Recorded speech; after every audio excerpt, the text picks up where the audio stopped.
Welcome to the Hunt Fish Travel podcast, the first and longest running female hosted hunting podcast. It's all deer all the time.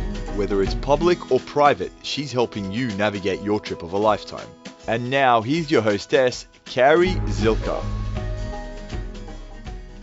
Welcome to the Hunt Fish Travel podcast. I am your hostess, Carrie Zilka. I am super excited about this episode because we have CJ Davis, CEO, owner of Montana Decoy, and yes, I know you're probably tired of me talking about Montana Decoy because they are my favorite decoys, hands down, forever. They have been so consistent in helping me kill turkeys, it's not even funny. So, CJ, welcome to the show. Thank you for taking the time to come on. Thank you for inviting me, Carrie. It's good to catch up again. I know. We were just talking a little bit for the listeners. We were just talking about, like, with everything going on, I swear, all I'm doing is sitting around and thinking about hunting season. I'm so excited to go hunting this weekend because I'm getting out of the house. So, amen to that. It's been crazy. It's the only way you can describe it. I know. Are you guys on total lockdown? I'm assuming there too. Are they? We are.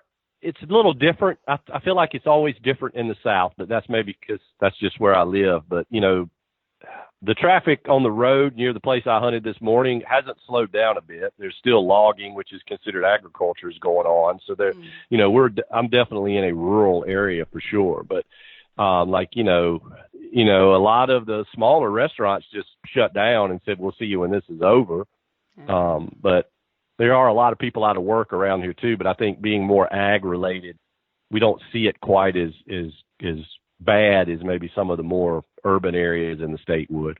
Well, speaking of hunting in South Carolina, let's talk a little bit about deer hunting in your state. So, do you guys have a crossbow season there? We do not, but you can use a crossbow in archery or muzzleloader or rifle. Oh, that's interesting. I was just curious because that's a relatively new thing here in Wisconsin. Ironically for us, you couldn't in the past use it for turkey hunting. You could use a shotgun or a regular bow, but you couldn't use a crossbow. And I think that was just some weird language, and they finally addressed that a few years back. So that's legal in there now too. Right, because you'd think you'd want people to use a crossbow rather than a regular bow, just for, you know, consistency or. And our state is totally different because in the lower part of it, the rifle season opens August 15th or 16th and runs until January. So that entire time it's open to guns. So if someone wants to hunt with a crossbow or a regular bow or whatever, you know, what difference does it really make? They're obviously handicapping themselves on purpose. So, but the upstate where I live, we have a archery season that opens September 15th. And again, that could be crossbow or vertical bow. Mm-hmm. And then we have a muzzleloader season. And then I think the 10th of October, the regular rifle season opens and runs until January 1. Okay. And just looking at the non-resident pricing, am I understanding this right? You buy an annual, say you wanted to buy an annual hunting license for $125, and then in addition, you would pay the $100 and that would get you deer, turkey, and bear? You have to have a big game permit. And then there's tags on top of that. So, And I can't remember, for non-residents, you only get 2 turkey tags. Residents get 3. And the deer tag, I think you get $2, one of which has to meet a certain size. And then you can buy additional doe tags that are valid, I think, starting October 1st or something is how that works. That's really and so you buy your tags and you can hunt wherever you want to within the state. Mm-hmm. But you have to use those tags when you kill a deer, obviously. It's not like some states you draw a tag in a certain zone. We have tags for the state. Now, there may be a little bit of difference, like when season's open and things like that you have to pay attention to, but that's usually related to if you're hunting in the lower part of the state or the upper part of the state. Sure. So upper versus lower, is it much different in the way you might hunt, or is it real similar? Like, it's very different. You would hunt very differently for whitetail deer in lower Wisconsin than you would up in the big woods up in northern Wisconsin. Yeah, you guys are broken, like kind of ag Yep. and then big woods. So what South Carolina has is an abundance of pine trees. there's still a lot of hardwood in places on the rivers and creeks and stuff like that, but the pine tree is kind of the cash crop in the ag world for South Carolina. You get down to the lower part of the state, there's still plenty of bean farmers and corn farmers and some cotton and things like that, but it's not across the state is not like that anymore. It hasn't been for a long time. But the way most people would deer hunt, the bulk of them are going to be rifle hunters. That's just true wherever you go. But South Carolina, you can legally bait. So I suspect there's a lot of shooting houses and bait piles and things like that. The lower part of the state tends to run towards larger land holdings, bigger hunt clubs, private landowners, whatever. There's still some public ground down there too. And you come up to the upstate and you get kind of a little more fragmented, a little smaller properties. And I'm speaking in some pretty broad generalizations. Somebody that's listening could correct me 1,000 times on this, because you can go find either or on either side. But it's a little more fragmented, a little smaller. You definitely don't see the big ag fields up here that you would down there in certain areas. And they being the DNR, legalized baiting here, I think 3 or 5 years ago. So even in the upstate, you can bait now. And I shouldn't say the DNR did it. I should say the legislature did it, because we're an odd state. The DNR makes recommendations, but our legislature is the ones that decides the exact rules and laws as it pertains to the natural resources, which is not my favorite thing. Yeah. I feel like the people that are experts at it should be the ones making the decisions without input from politicians, et cetera, et cetera. So they have done some good things, I agree with. I think lowering our turkey limits from 5 to 3 for residents and from 5 to 2 for non-residents is a needed thing, because I feel like our turkey's population is declining. I feel like our deer population is increasing, and I think that's probably a function of habitat change. There was a lot of clear cutting in the 90s and early 2000s, and we're seeing that timber growth now to where there's more clear cutting. And in my part of the world, the best deer habitat is a pine plantation that's 3 to 10 years old or something. There's a lot of browse. There's a lot of cover. It's hard to see them in it. Just makes for much better habitat. It makes for some great hiding habitat as well as food habitat all in one. So you guys don't really have to deal with the CWD then, I'm assuming, if baiting has been made legal. We have not had a case of CWD. But one would think, and I would argue, that in today's environment, with CWD as rampant as it is, and it has been found in southern states, I think Mississippi, there's no reason it couldn't be here. So why would you legalize baiting in the state? CWD was a thing, and we legalized baiting. That doesn't jive with me. And I don't feel like baiting is the greatest PR move on behalf of any DNR agency. But again, I would reiterate, I don't think the biologists are the ones that would disagree with me. I think the politicians are the ones that would disagree with me on that. I feel like the biologists I talked to, felt a little handcuffed and their recommendations weren't followed. And, it is what it is. It's the world you live in. But well, sure, because the lobbyists are just thinking of the tourism dollars they can draw in by being like, hey, look at how easy it is to kill some deer here. Yeah, and we're not known for big deer. We're just known for, like August 15th, if you kill a buck, there's pretty good odds he's going to be in velvet. And I know that's a very unique animal. You could go out to California. I think there's a deer season out there that opens in July, but you can't just go everywhere and expect to be able to hunt when the deer are still in velvet. So that's a neat draw. And then, the higher limits where, even a non-resident could kill 2 bucks and several does, or 2 turkeys, or, back when it was 5, I remember having outfitters tell me that was why they booked a lot of non-residents, because they wanted to come down and try their best to kill 5 turkeys.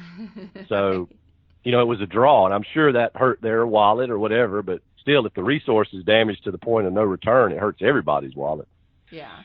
Do you have a lot of outfitters in South Carolina? You'd think that there would be just outfitter on top of outfitter on top of outfitter in Wisconsin. I do not find this to be the case. I do not find it to be the case here either. I feel like there are more in the lower part of the state, again, taking advantage of that earlier season, et cetera, et cetera. And there's probably, I can think of 2 that were in the upstate that have since gone out of business, but there are a lot of hunt clubs, that you become a member of and pay X amount a year, but it's not what would be a true commercial operation. I don't know. I feel like outfitters are just more popular out west around here. And with the advent of YouTube and blogs and how-to videos, I feel like there's a lot more DIY hunters rather than where outfitters is the way to go. I could be wrong. That's just a general observation. That's that's mostly what I do because, I don't know, I enjoy it and there's ample information available at my fingertips. So, but. And I probably would guess you feel exactly like I do about like all that stuff is awesome and like Onyx maps and all these things that make it easier. I want to be the one that has it, but I don't want everybody else to have it. But that's just not how it works out. I know. And I like doing things myself too. I want to go do it myself. And if I fail, well, I just failed, whatever. But I know. I want to do it myself. I don't want to feel like I killed this elk because this guy took me and held my hand and called and did all that. I've done that. I want to graduate to something different, Yeah. Well, and too, as I get older too, and I get, as you get older, your jobs become more and more demanding, and for some reason you work more and more hours. So I do understand the appeal of outfitters to not, because especially with deer hunting, man, that's a lot. It's a lot of work. It's a lot of hours that, you're basically paying an outfitter to do on your behalf. But I do doing it. That's probably why I never kill anything, because I try to do it all myself. But. I wish there were more outfitters that were like DIY outfitters. Like, here's the lodge. We'll handle the meals. Yeah. You don't have to worry about cooking after you get in. You just go hunt. Here's the map of the 5,000 acres, and we'll charge you a couple $100 a day for the room and board, and you handle the hunting. Right? But here's this lodge. But you don't really see as much of that. No, you don't. That would be nice, because then you get, I don't know, you just feel that much more accomplished when you figured it out. You outsmarted that buck yourself. But, no doubt. Okay, go ahead. I was going to ask you before we started talking about it, I'm sure being a good hostess, you did all your research, but what was your perception of South Carolina from a hunting tourism standpoint before we started talking? Well, you got to remember, I come from a state that, we are bananas, cuckoo for Cocoa Puffs when it comes to tourism. Like, the amount of advertising and dollars that we bring in just on deer hunting alone is astronomical. I actually think I found a lot of the websites. I found your DNR website to be very friendly, number one. And I do a lot of these interviews with the southern states, and other than the size of the deer, obviously we just have a little bit bigger bodied deer. I don't find it to be that differently. According to this random website, I don't know how accurate it is, full disclosure, but it did say that in 2000, your deer population peaked around 1.2 million. Well, that's what we have estimated here too. So your hunting regulations are way more liberal. Ours are ridiculous. Ours are just stupid, complicated. They used to be really simple. Does Wisconsin still have earn a buck in certain areas, or did that completely go away? That completely went away. Now you have to pick the county you're in, and you have to pick whether you're going to be hunting public or private, and you can't have a buck for both, or a tag for both. For does, your extra doe tags. And I think you get one tag. It's like buck is the whole state, but any additional tag, and it's so stupid. So if I'm hunting public land on the, where two counties butt up against each other, which happens a lot, it's just dumb. So I should buy a tag for each county? Screw you guys. That's a little weird. It's overly complicated, and I think we just have like a board too that creates all the laws from input from the DNR. So I don't know. I used to come up to Wisconsin and hunt pretty much every year around Madison, and my friend still lives there, and he went elk hunting with me last year, and we talked about, it's been a year since we've done the deer hunt thing up there. Of course, we're doing it, we're staying at his house. It's all on him.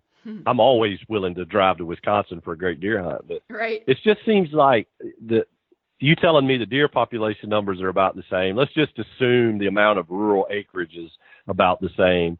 And I know everybody says their deer are tough to hunt wherever you are, and at certain times they can absolutely be as tough as anywhere else. But every place that I've gone in the Midwest, and let's include Tennessee and Kentucky and even Virginia, which are, southernish, it just seems like you get a lot more intense rutting activity for a longer period of time than what I have seen here in South Carolina. And I've lived in the South my whole life, and I've grown up in South Carolina, moved away for a few years, moved back. So I've got a lot of time of hunting in this place, and I'm 47 years old, and I've got a lease that I'm still a member of that I've been hunting since I was 20. And just to see the habitat changes, the deer population changes. You know, there used to be 5 of us that hunted that lease, and we'd all go in and fully expect in the early part of rifle season that all of us could kill a buck. It was just a matter of how picky we wanted to be. Now it's just me and one other guy, and if we kill 1 buck off the place every 2 years, we're knocking it out of the park. But part of that is we're being a little more picky. I'll admit that. But the other part of it was the timber around it grew so big, then there's no food up under it. And we were very limited in the food plots we could add. And there were white oaks, you know, massed producing oak trees on the place, but that's really only a benefit for a very short window out of an entire deer's year. So I feel like now that that timber has been cut and has been replaced with that early successional growth, you know, we're starting to see more and more deer. And it's just like a bell curve, I guess. I don't know that that's the right word. I'm not very good at statistics and math, but that curve relates to the timbered habitat. You can always make habitat improvements, but I think in a lot of other places, the timber industry isn't as avid as it is in Georgia and North Carolina part of the world. So I feel like it really has a dramatic impact on it. Yeah, that very well could be. And I wonder if, you know, you always think of southern states as being super sunshiny, like you guys get a ton of sunshine. In November, there'll be weeks where we don't even see the sun. So, and I know the rut has to do with available daylight hours, even artificially compacted by cloud cover and stuff like that. So I wonder if that's why, I don't know. That's a very interesting observation. Now you kind of got me thinking. And what really makes that weird to me is I go hunt in Alabama. I have a friend that lives there. You'll notice all my friends, I have access to hunt through them. That's not why they're my friends, I promise. But I go down there and hunt, and their rut is like the last part of January, first part of February, right. And there's all these reasons that they'll tell you, well, it was the deer we stalked from wherever, and they're adapting to this or whatever. But that's not that much lower, really, than where I am in South Carolina, and our rut is the last part of October. And that has been that way for years. You would think over time that late January rut would be creeping up, or Georgia's rut would be creeping down, or, you know, it would kind of find that balance point, but it just really hasn't. It is weird. It's odd to me. And they have that, I'm talking more about Alabama than I am South Carolina. That's not why you called it, but they have that very fertile band, the black belt. Yes. That really does impact the size of the deer. And, you know, the deer, or all the animals, are a reflection of their latitude and what's in the dirt. You know, the plant that they eat, whatever it is, if it's browse or food plot, it's just a transfer agent. That band of black dirt through there makes a huge difference. And I see a lot of stuff. They have the Black Belt Tourism Society or something. I'm getting the name all wrong, but they do a fantastic job of talking about their hunting and opportunity. And I know there are a lot of outfitters over in that part of the world that tout that same benefit of it. It's just really interesting that's just as rural, if not more so, than South Carolina, but it's that much different in certain areas. I know. Those deer, they're wily creatures. That's why we love them. They make no sense. No doubt. No sense. The only thing predictable is they're unpredictable. Yes, exactly. Is that they will be in front of your stand when you go in for lunch. Like, that's the only thing that's guaranteed. No doubt.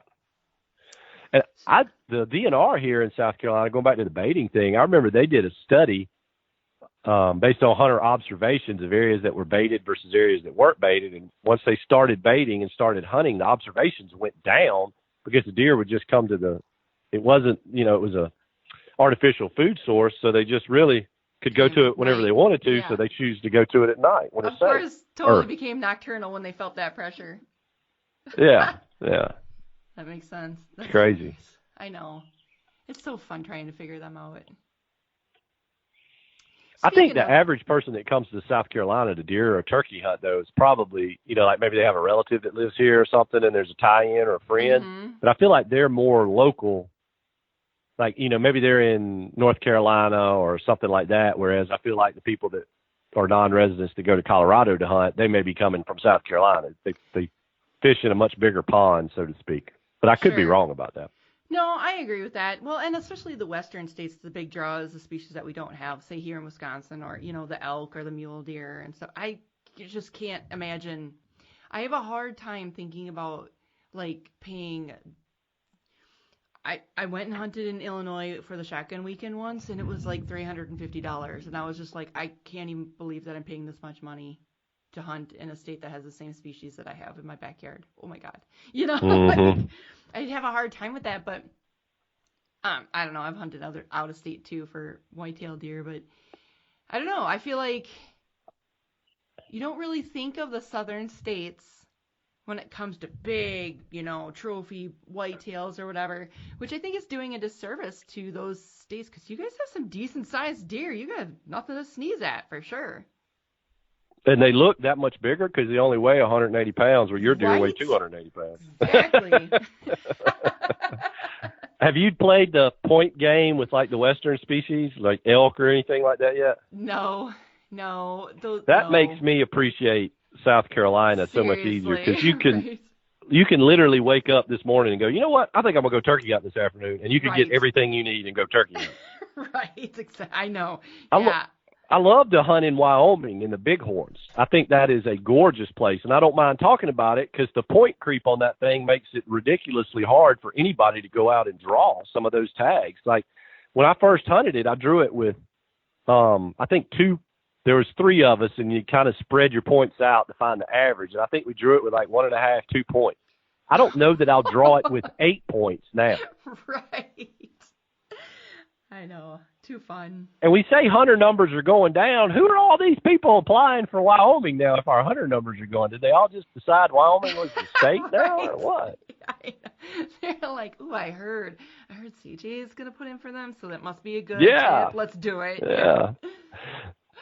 I need to start spreading disinformation about, it's 32 points to draw it. Yeah. Oh, God. $1,400 for the tag. Don't believe the website. I'm telling you, that's what it is.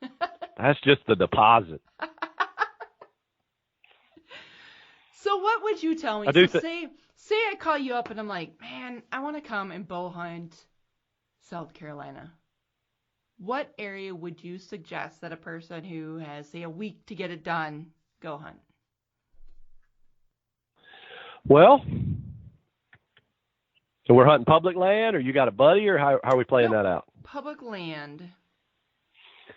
So I would ask you, are you used to hunting in very choppy terrain, mountainous? I know we're in South Carolina, but it still affects the thermal situation. And I think you have to develop a skill set to hunt that really cut up terrain like that. And if you said yes, I would encourage you to hunt in the upper part of the state, just because of how pretty it is. I think there's some bigger blocks of timber that you can get into without a whole lot of other pressure, and I think there's some access you can find through lakes and stuff like that. And we also benefit from Corps of Engineer property around a lot of our lakes. And if you had access to a boat, that just opens up a whole other world, especially for turkey hunting, but definitely for deer hunting too. And you get on some of those public lands in the middle of the state where I live, you'll find pigs too, so you can kind of make it a combo hunt for nothing else. Nice. And in the middle of the state, we do have a lot of national forests too. There's a lot of roads through it. There's, some choppy places in terms of terrain, but also in terms of land ownership. But with, some of the apps that are out there now, it's pretty easy to find those boundaries and slip in. I still see the same old thing that everybody talks about, a closed gate. People don't want that far past it. So if you're willing to put in that little bit of time hiking in there, you got a deer cart that you can roll with your stuff on it, or to get a deer out, you can have some good hunting. And I would target, even though you'd be competing with rifle hunters, I feel like I would target that October time frame just to take advantage of the mass crops, because a lot of the national forest tends to be older, more mature hardwood. They just don't harvest it like a private landowner can. And there's a lot of big blocks of hardwood. So I would search for closed roads, blocks of hardwood that are inaccessible, to the lazy person and try to plant it when the deer are up and moving because of the rut, but they're also targeting those, white oaks, swamp chestnut oaks, which are a white oak too, but they drop a little earlier around here. And even sometimes earlier, you can find a type of red oak that we have around here that drops a large acorn that looks like a white oak a little bit, but it's obviously a red oak. Those tend to drop sometimes at the end of September. And if you knew about that from previous years, you might move your date up a little bit, because an oak tree that's dropping, that's one of a few in an area that has next to a thicket or a private land barrier or something like that, that can be a really sweet spot, whether it's on public or private. So that middle October to end of October time frame is, despite you're going to put up with more competition because there'll be rifle hunters out there and you would need to wear your orange and all that kind of stuff. But I just feel like the hunting would be so much better than like trying to sneak in on opening day of early September. The stuff you would need to find in early September is kind of harder to do on an app. Yeah.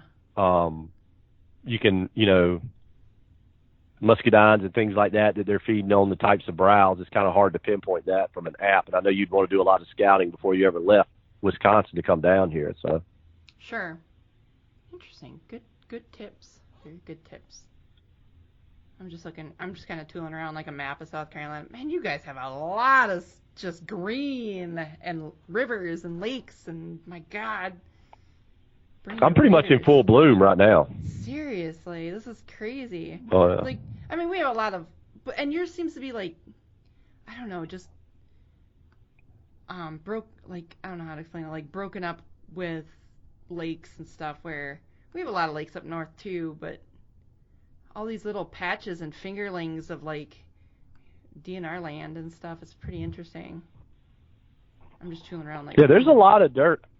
Normal years, like I was joking earlier with you, there are a lot more folks out hunting those places this year than there normally are, because unfortunately people aren't working. So they're out hunting, or they're like me, they're working from home and they're working from the field for the first couple hours, however you want to justify that. But.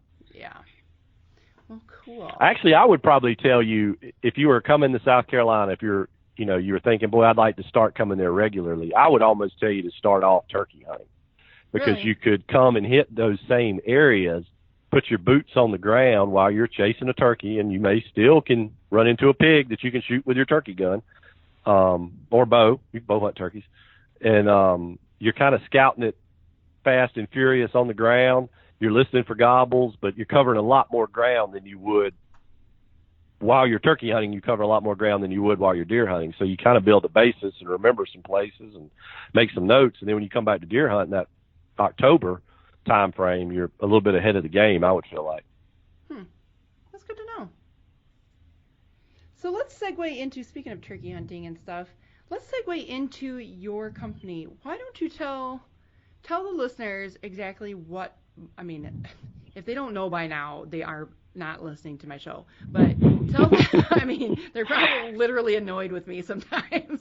Because you and I mean, I've been a fan of your company for, probably ever since you took it over, because I've known you since you were repping for Nikon a million years ago.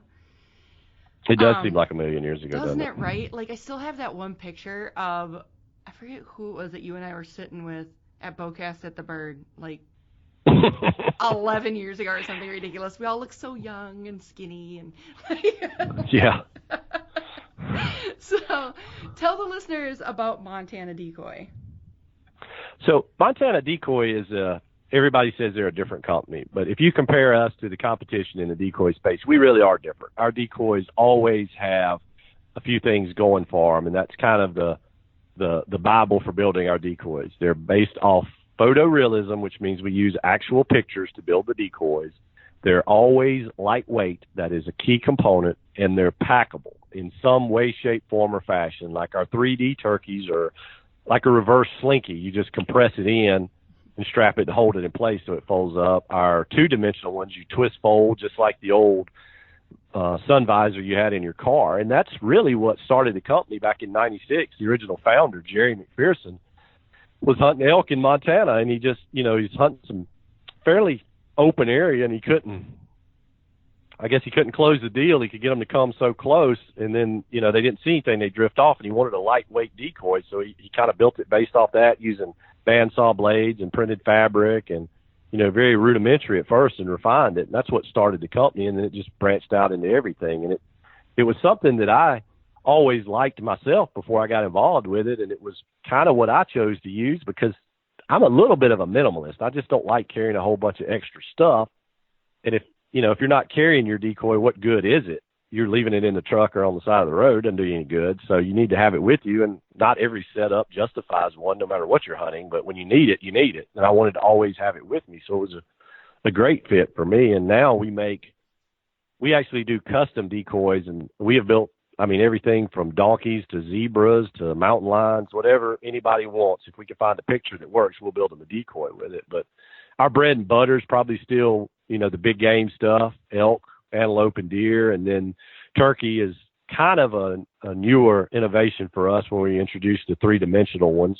I think a lot of turkey hunters are more stationary than elk and stuff like that. So 3D was much more important to them, and they're not usually controlling the decoy by hand unless they're reaping or fanning or whatever you want to call it. So it's kind of evolved into a company that provides decoys to all these different segments of hunting. And really the only thing we don't do is waterfowl.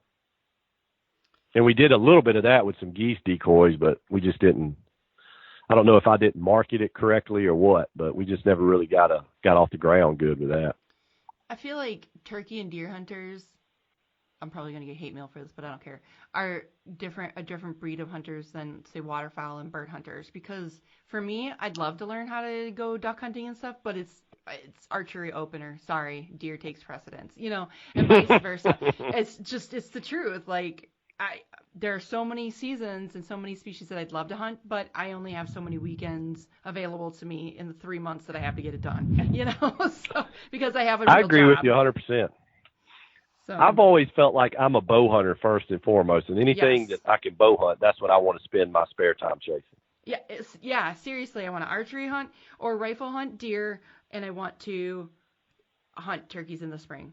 Everything else is secondary, and is if I have time.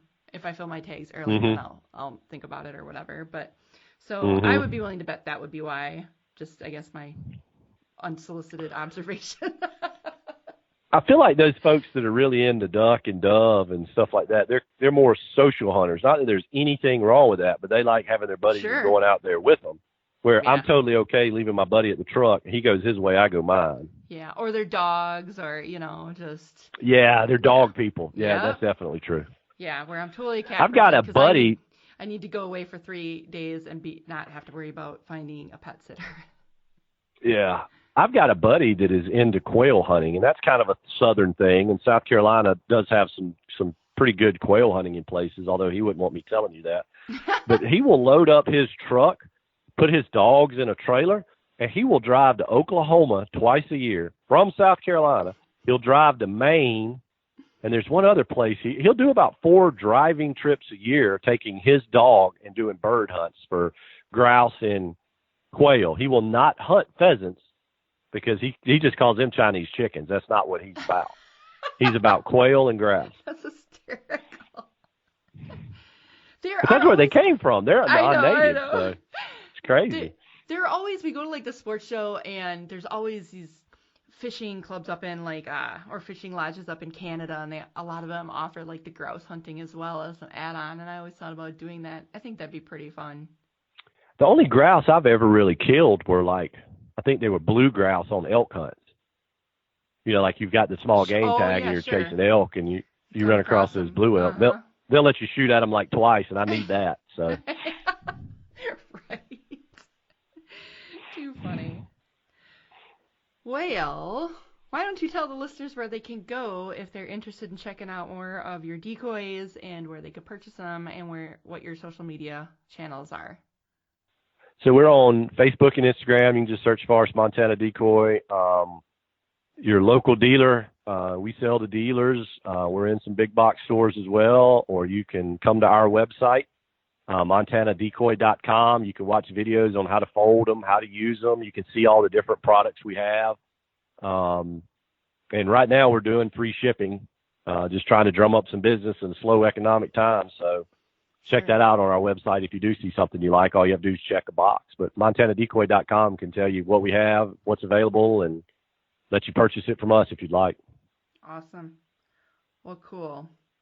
Well, thank you so much for taking time out of your day to come on the show to chat with us here about South Carolina and Alabama and turkey and deer and, and grouse in Canada.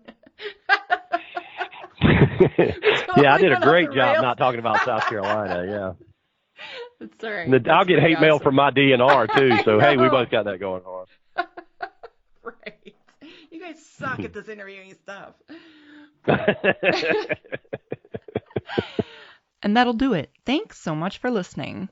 Don't forget to find the show on iTunes. Just search for Hunt Fish Travel Podcast and hit the subscribe button. You can also follow me on social media. You can find Hunt Fish Travel on Facebook, or you can follow me on Twitter and Instagram at Carrie Zylka, CarrieZylka.